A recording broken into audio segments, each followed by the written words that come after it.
I don't say anything.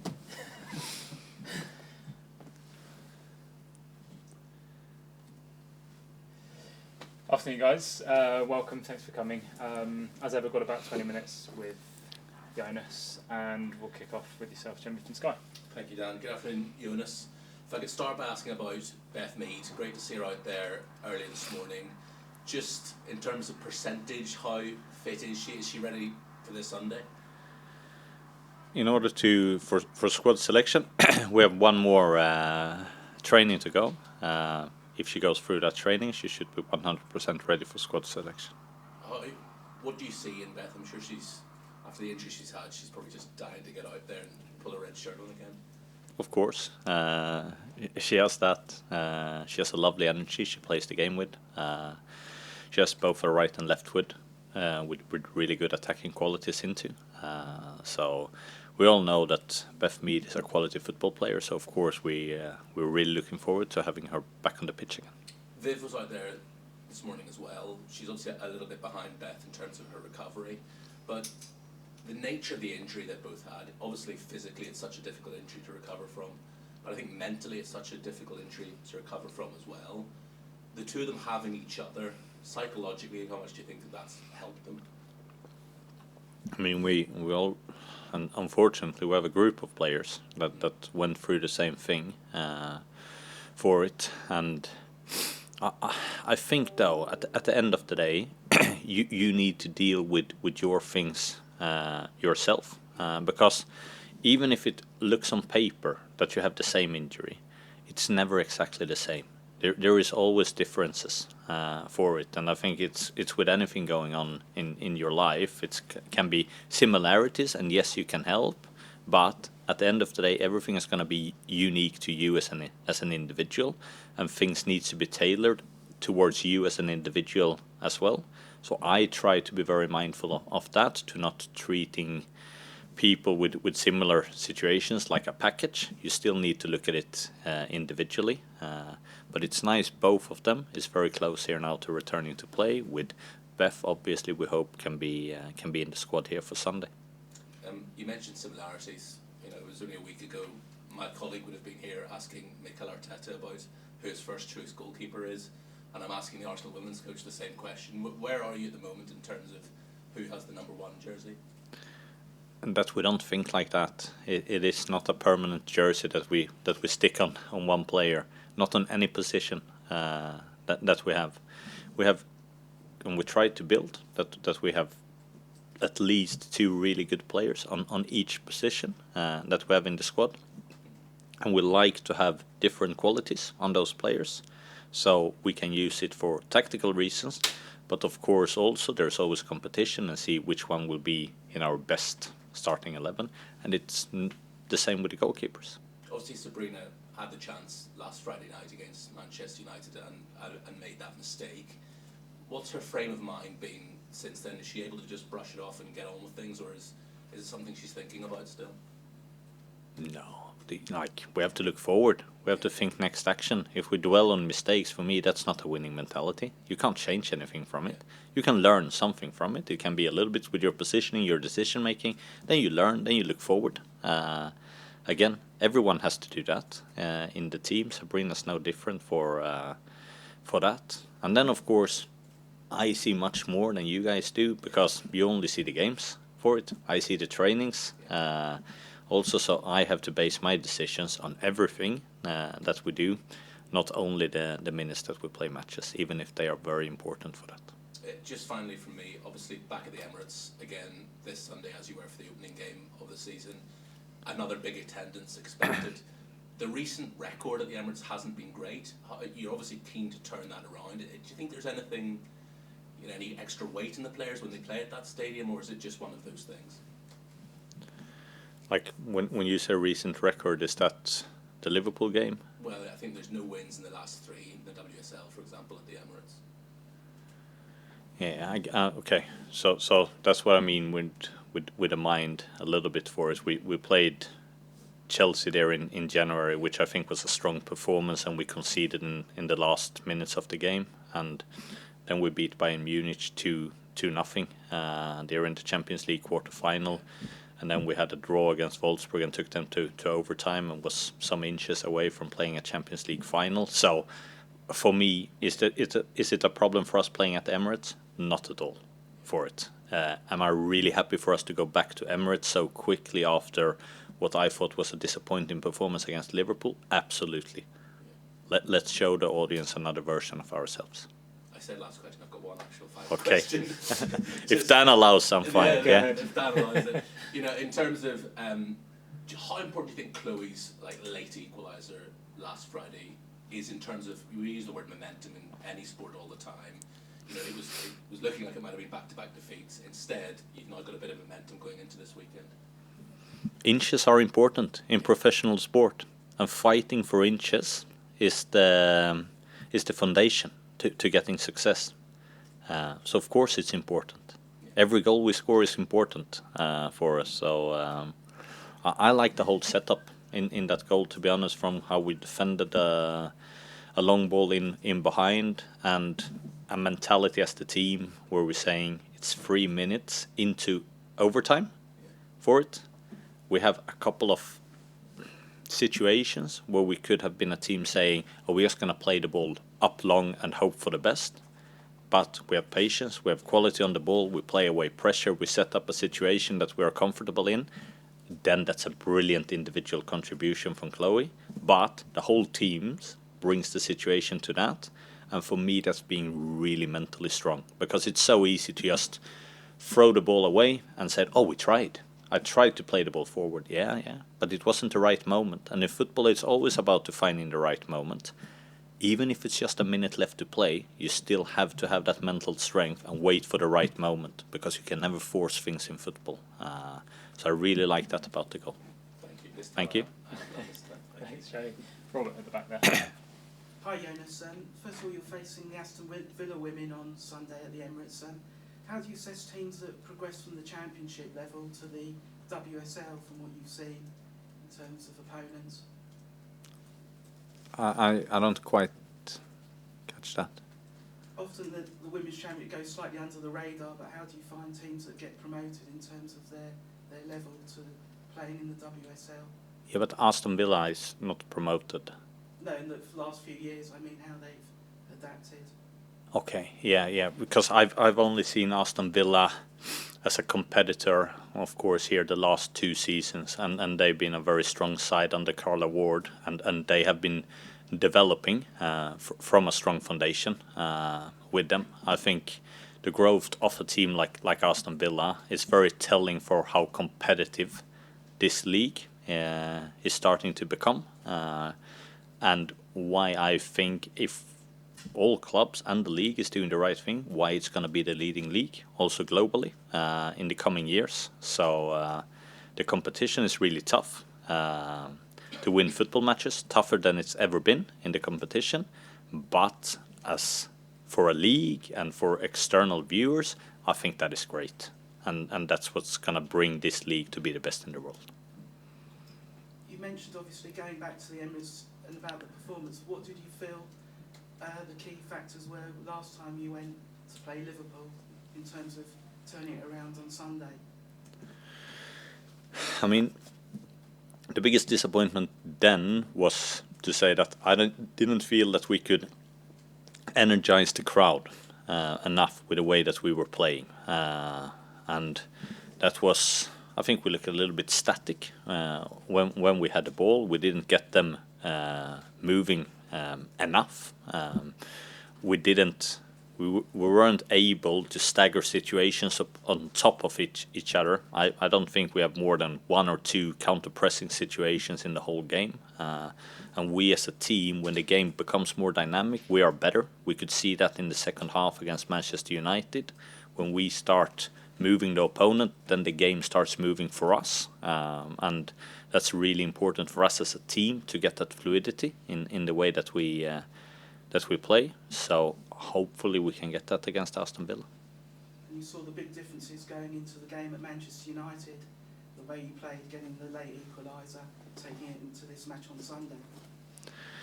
Yeah, like I said, it's every inch matter, every goal matters. Was our performance against Man United perfect? No, it wasn't.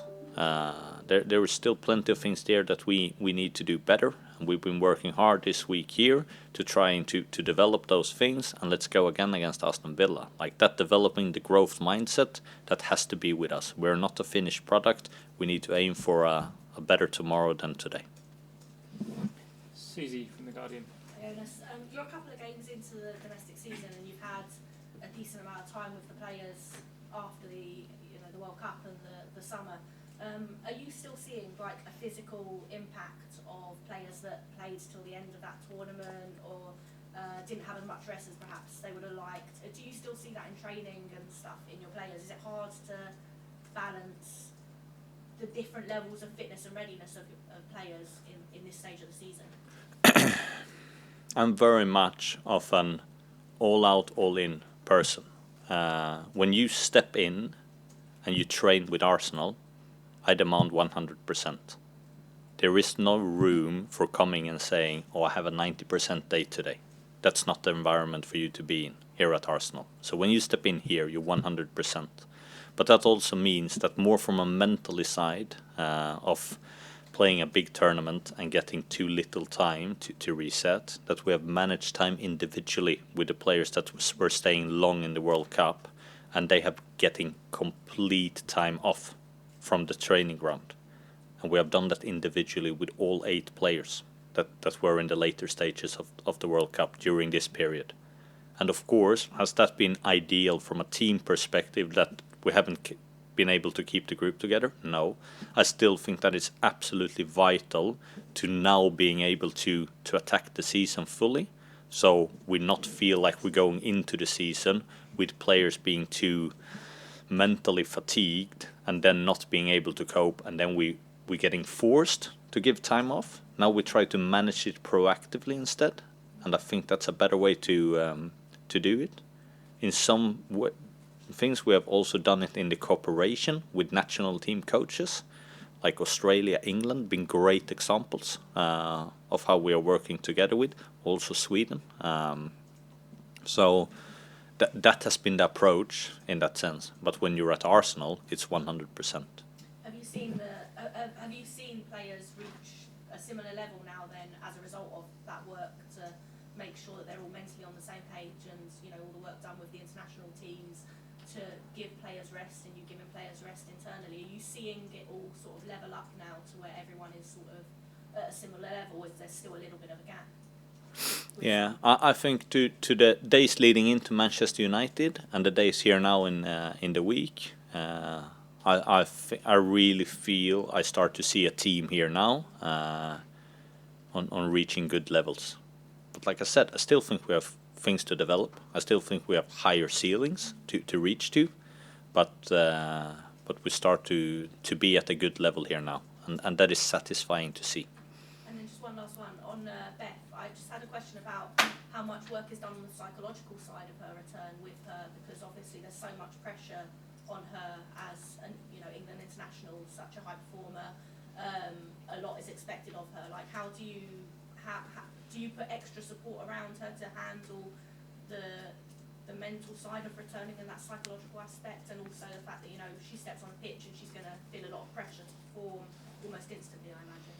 Yeah, so I think, and this is probably where elite sport has changed a lot in the last decade, where mental training before was used to something to say for a team that was struggling, and then we said, oh, they need a mental coach, for example, because they're a lot under pressure here now. Mental training is an everyday approach to our program, with a holistic approach both to the player and to the team. So we give our players full mental support all days for it. So it's not just an on and off button for it. Of course, there's pressure representing a club like Arsenal, and that's why we need to develop these strengths and qualities over time. And if you don't develop them over time, it's like learning any new skill. If it would be easy and you just would do a Friday session for it, then everybody would do it. Mental training works exactly the same as technical training with that. We need to spend a lot of time on it. We need to prepare a lot for it. and then we will get a lot of benefits for it if we have a good level of training. So we work the same thing with mental training, and I think and I hope Beth feels very supported with that from the club. Thanks very much. Thank you. Thanks, Susie. Rachel from PA at the back. Hi guys, you mentioned Viv and her own individual recovery timeline. Just wondering if you have a sense of how long that might be, how far behind she is, and just a bit of an update on her fitness at the moment. Viv has returned to team training, which is really nice. So obviously the next thing from team training is to start being involved in playing games. If that's friendly games, if that's internal games behind closed doors and so on, that's a different question. But that's the next step. And from there on, obviously you're not miles away from being able to be selected to be in a squad. So she's definitely getting closer. And any other team news, any fresh injury concerns ahead of Sunday's match? No one that is ruled out. We had one or two minor injuries, but they're all players that are in contention for Sunday. Nothing else. Thanks. Thanks, Rachel. We'll come to the call, guys. Time's just pushing on a little bit, so if we can keep maybe to one each on the call, we'll try and get around the four on screen. Tim, do you want to kick us off? Yeah, sure. I've got a couple I'll save for another day. They'll keep. But I just wanted to ask Jonas about what you're expecting from Villa on Sunday. It looks to me like they kind of tried to be a bit more secure off the ball this season and played that kind of midfield double pivot. I just wondered what you made of their first two games and what we might see here and how that might play into your team selection. Yeah, I think that comes down a little bit to personnel as well. That they haven't had the same personnel available on their central midfield as they had in the majority of last season.